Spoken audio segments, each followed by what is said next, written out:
नमस्कार दोस्तों, स्वागत है आपका पीके होम्यो क्लिनिक में। दोस्तों आज मैं बात करूंगा मवेशियों में थनैला रोग होने के कौन से कारण हैं और इसकी कौन सी मिक्सचर मेडिसिन है। आज मैं मिक्सचर मेडिसिन की बात करूंगा इस पर, क्योंकि इससे पहले हम एक वीडियो बना चुके हैं, उसमें विस्तृत से जानकारी दिए हैं और इसमें भी आज थोड़ी बहुत जानकारी देते हुए मिक्सचर मेडिसिन पर बात करूंगा। और ये मिक्सचर 6 मेडिसिन से एक मेडिसिन बनाऊंगा और ये बहुत ही इफ़ेक्टिव और बहुत ही क्रियाशील मेडिसिन है जो आपके मवेशी के लिए थनैला रोग में बहुत इफ़ेक्टिव वर्क करता है। तो ये वीडियो को पूरा देखिए, वीडियो को स्किप मत कीजिएगा। और अगर आप मेरे चैनल में नए हैं तो मेरे चैनल को सब्सक्राइब कर दीजिए ताकि आने वाले नए वीडियो के नोटिफिकेशन आपको मिलता रहे। तो दोस्तों आइए शुरू करते हैं। तो हमारे किसान भाई मवेशी पालन करते हैं और थनैला रोग हो जाता है, तो थनैला रोग में जो दूध देने की जो शक्ति होती है वो समाप्त हो जाती है मवेशियों में, या कभी कभी ऐसा देखा गया है कि थन ही ख़त्म हो जाता है। उसमें जो छिमी होता है, 4 छिमियाँ होती हैं, उसमें से कोई एक छिमी डैमेज हो गया थनैला रोग से, तो ऐसी परिस्थिति में काफ़ी क्षति होती है। तो आइए अब जानते हैं कि ये क्यों होता है। तो सबसे पहले हम देखेंगे कि अब किसान भाई पहले जो हुआ करता था उसमें वो मवेशी को मिट्टी पे खूंटा गाड़ के या वैसे ही बांध दिया जाता था, जिसके कारण मवेशी अपना कंफर्टेबल फीलिंग करता था, मिट्टी में उसका जो थन ऑब्जर्व हो जाता था। लेकिन अब जो होता है वो हर किसान भाई कादो यानी कीचड़ से बचने के लिए खरंजा बिछा देते हैं, यानी ईंट का टुकड़ा बिछा देते हैं। और जब मवेशी उस पर चलता है ना तो उसके खूरों से एक बार में 3 कुंटल 4 कुंटल वजन पड़ता है मवेशी का, जो उसके खूरों से वहाँ नुकीला बन जाता है। और जब वो वहाँ बैठता है तो पूरे भार के साथ बैठता है और बैठने के समय में उसके थन में वो नुकीला भाग चुभ जाता है।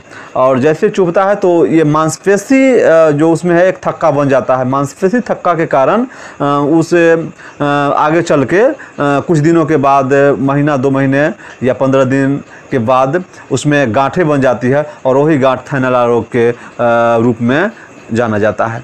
तो इसमें कई प्रकार के देखा गया। कभी कभी ऐसा होता है ऐसी परिस्थिति में कि दूध से ब्लड भी आना शुरू हो जाता है, या थन से रीम भी आना शुरू हो जाता है, उसमें सूजन हो जाता है, लाल रेडनेस हो जाता है। तो ऐसी समस्याएं देखने को मिलती है। तो आइए अब हम जानते हैं देर किए बगैर कि इसकी कौन सी मिक्सचर मेडिसिन है जो बहुत ही इफ़ेक्टिव है। और इसकी जो मिक्सचर मेडिसिन है वो 6-7 मेडिसिन से बना हुआ बहुत ही इफ़ेक्टिव और बहुत कारगर सिद्ध हुई है ये मेडिसिन। तो अपने आपके मवेशी अगर ऐसी बीमारियों से, थनैला रोग से जूझ रहा है, तो आप बिल्कुल अपने मवेशी को बेहिचक बिना कोई साइड इफ़ेक्ट ये मेडिसिन दे सकते हैं और लाभ उठा सकते हैं। तो आइए देर किए बगैर जानते हैं कौन कौन सी मेडिसिन है जो बहुत इफ़ेक्टिव है। तो सबसे पहली मेडिसिन की बात करते हैं हम। सबसे पहली मेडिसिन है फाइटोलक्का। फाइटोलक्का में होता है कि जब आप दूध दूहते हैं ना, दूध निकालते हैं, उस समय उसमें होता क्या है, ये फुटका फुटका सा आता है और उसके अंदर गांठें बन जाती है या थन में जो गिल्टियाँ बन जाती है, तो उसमें फाइटोलक्का बहुत इफ़ेक्टिव मेडिसिन है। तो 200 पोटेंसी में इसमें डली हुई है। दूसरी है Calcarea floor. Same terms Calcarea floor में भी ऐसी होती है, गिल्टी हो जाती हैं और जो हमारे थन हैं मवेशी के वो बहुत अधिक सूजन हो जाता है और काठ की तरह बज्जर हो जाता हो, यानी पत्थर की तरह कड़ा अगर दिखता हो, तो कैलकेरिया फ्लोर बहुत इफ़ेक्टिव मेडिसिन है जो इस मिक्सचर्स में डली हुई है। तीसरी मेडिसिन है साइलेशिया। साइलेशिया बहुत इफ़ेक्टिव है। अगर रीम आता हो तो रीम को सुखाने के लिए साइलेशिया बहुत इफ़ेक्टिव है और गिल्टी को भी कम करने में भी साइलेशिया बहुत इफ़ेक्टिव बायोकेमिक मेडिसिन है। तो इसमें साइलेशिया 30 पोटेंसी में डली हुई है। और चौथी मेडिसिन है बेलाडोना।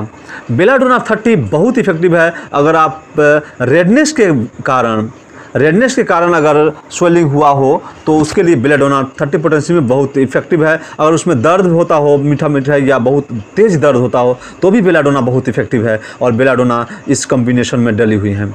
5वीं मेडिसिन है अर्निका।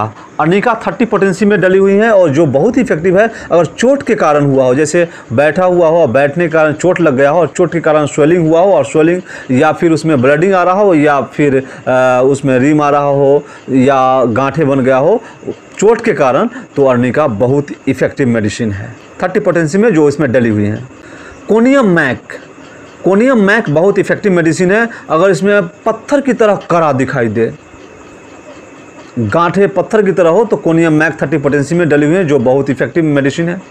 और सबसे लास्ट 7वीं मेडिसिन है इपिकाक कुआना। इपिकाक बहुत इफ़ेक्टिव है। अगर ब्लीडिंग आ रहा हो साथ में, तो इपिकाक बहुत इफ़ेक्टिव वर्क करता है।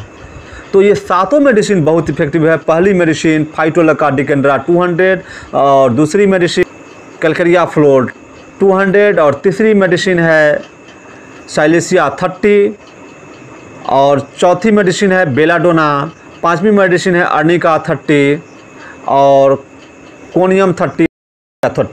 यानी ये सातों मेडिसिन को एक साथ मिला के एक मेडिसिन बनाना है। यानी आप किसी होम्योपैथिक शॉप में जाके और ये सातों मेडिसिन ले लीजिए। यही पोटेंसी में, जो पोटेंसी में मैं बताया हूँ इस वीडियो में, पोटेंसी चेंज मत कीजिएगा। इसी पोटेंसी में लेके और आपस में समान भाग में मिला के और उसे अच्छी तरह से 40 बार उसे ठोकिए, और 40 बार ठोकने के बाद वो मेडिसिन 20-20 बूंद अपने मवेशी को दिन में 3 बार दीजिए। अगर बहुत अधिक केस बहुत अधिक उभरा हुआ है, बहुत अधिक बिखरा हुआ केस है, तो वैसी परिस्थिति में आप अपने मवेशी को 20-20 बूंद दिन में 4 बार या 2-2 घंटे पर 3 दिन तक दीजिए। उसके बाद दिन 20 बूंद दिन में 3 बार यूज कराइए। ये मेडिसिन 15 दिन से लेकर 1 महीने तक लगातार दीजिए, तो बहुत ही अच्छा रिजल्ट मिलेगा। तो आशा करता हूँ कि आपको ये वीडियो समझ में आ गया होगा। समझ में आ गया होगा तो आप मेरे चैनल को सब्सक्राइब कर दीजिए, लाइक शेयर करना ना भूलिए। इसके साथ ही कमेंट कीजिए कैसा लगा वीडियो। तो इसी के साथ have a nice day. Thank you so much. Goodbye, good night.